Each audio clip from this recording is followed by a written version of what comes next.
Now, Damir, did they kind of talk about religion on the course at all?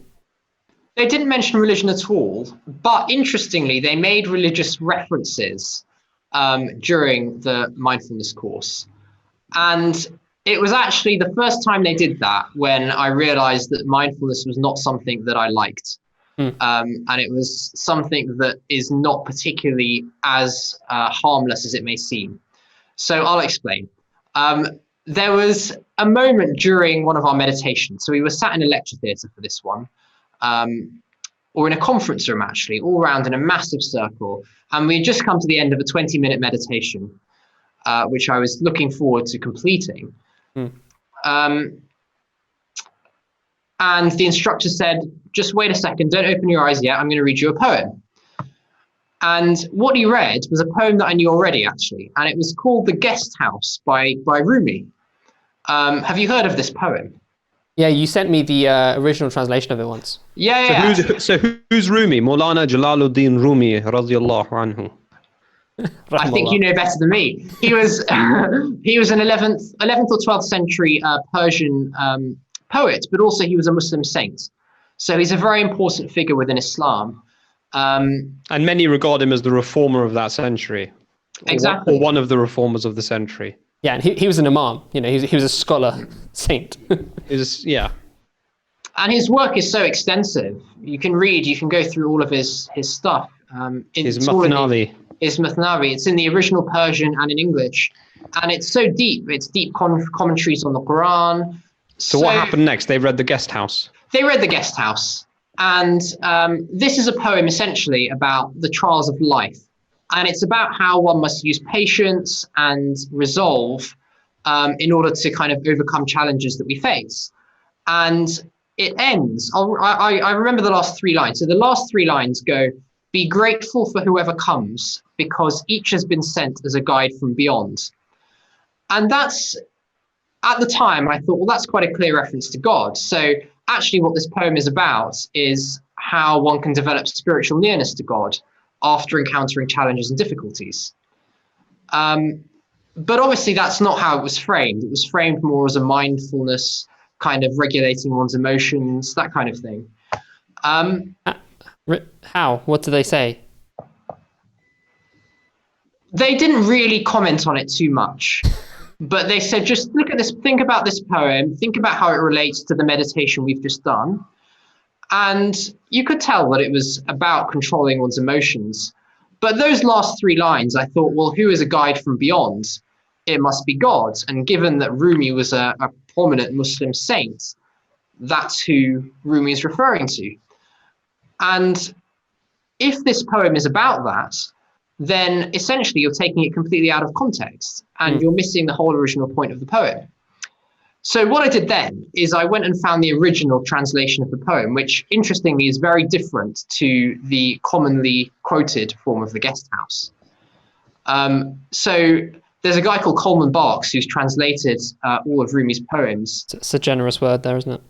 Yeah, so he's translated them not from Persian to English, but from English to English. So an Old English translation to a modern contemporary English translation, which fits the sensibilities of the modern society.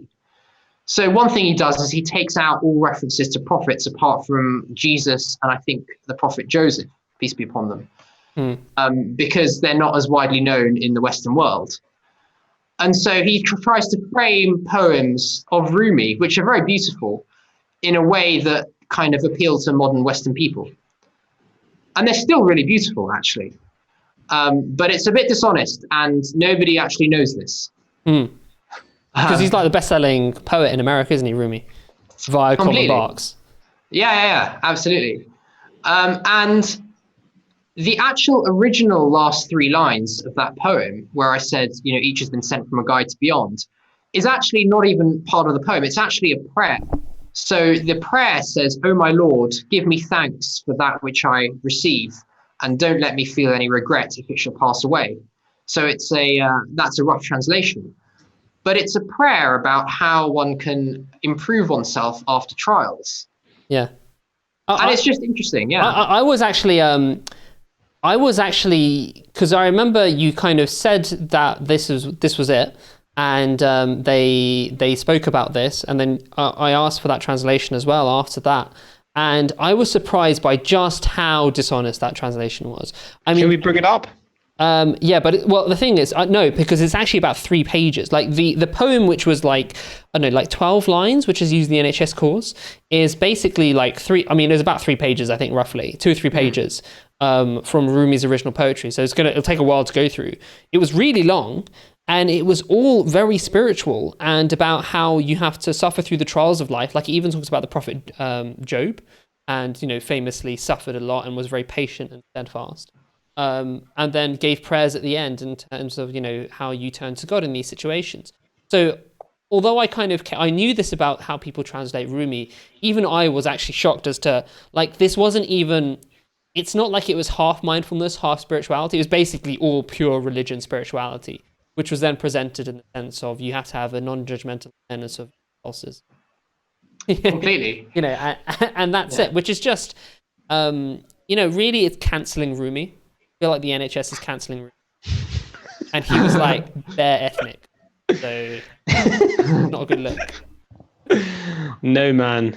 On the Wikipedia page of Rumi, you can find one of his quotes. And one of his quotes says, I've actually got it up on my Wikipedia page.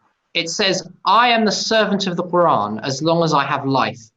I am the dust on the path of Muhammad, the chosen one. If anyone quotes anything except this from my sayings, I am quit of him and outraged by these words." Which is almost like a prophecy that people would in future use his writings in a way that's completely away from what its original Islamic teachings and purpose was. And that's a good encapsulation of the whole issue, isn't it? It's the extracting of an originally like a religious philosophy, which is taken and warped and then presented as this is what you need in life. Whereas actually the original thing was what satisfied people's, needs, and really is what we need today. Because what people need today is not just a non-judgmental awareness of their emotional turmoil. It's that in terms of basic self-reflection, but also there needs to be a sense of how should I actually live my life? What is the moral conduct that I should engage in? And ultimately, much more than that is how can I have a relationship with something beyond, i.e. God, which is what Buddha came and spoke about. It's what Confucius came and spoke about. He said, he who offends heaven has no one to whom he can pray. And heaven is a word used for God in that context, because, you're praying, you don't pray to just a place, you pray to a person. Lao Tzu obviously quite explicitly spoke about God. So all the Eastern sages that are today taken as well, these are the sources of enlightenment, spoke about God in pretty much the same way as the Israelite prophets spoke about it. When you look at the Native Americans, they have, Dego Anida and other spiritual sages who spoke, in similar terms.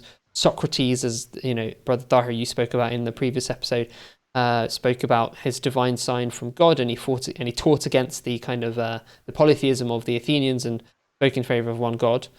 His main disciple Antisthenes also took this on. So actually, around the world, you have this, this panoply of spiritual teachers of old saying that there is one God, and enlightenment is reaching Him. Whereas today, people talk about enlightenment, I think, in a really annoying way, which is that it's just, like people are like not sure what it is, but they've heard that people in the East are enlightened, and they think kind of going on a mindfulness retreat is how to become enlightened. So what do you think enlightenment is? Like, it's not gonna. What could it possibly be if it's just completely purely introspective? Is it just like you get a really deep awareness that you're the product of blind evolutionary forces and have ultimately a meaningless life? Like, oh, I'm enlightened. Pretty depressing. Like, surely enlightenment has to be something more. And all these people in the past have spoken about enlightenment in terms of spiritual enlightenment and achieving union with God, your creator. Yeah. I mean, Buddha said very clearly that, if you ask somebody what are the directions to get to a particular place in the town, then the person to ask is the person who is from that town. And he explained further that that's a reference to the fact that if you want to know how to get to God, you have to go to the one who has come from God, and who has been appointed by God, who has been brought up in the lap of God. and who knows God intimately. And he was referring to himself. Yeah, he's basically being talked about as being commissioned as a prophetic figure. Yeah, as a prophet, or however you'd call it. And if we're talking about kind of dealing with the trials of life, it's actually the prophets of God who have dealt with those things the best. So a whole religious history can tell you that the prophets were people who suffered the most within the whole of human history. And yet they were also the ones that were the leaders and that guided their followers and told them not to worry, not to lose heart, and that prayer was the solution. And so they had, in a way, the best mental health, if you can call it that, even though they suffered the greatest. To be a psychiatrist. Even though they suffered the greatest. And so, in a way, I think they are your models, like they are the role models that we need to follow. And if mindfulness can be used as a gateway kind of to approach those figures, then that's all well and good. But at the moment, I don't think that's what's happening. I think that they're using religious figures without actually quoting that these are from religious people. Yeah.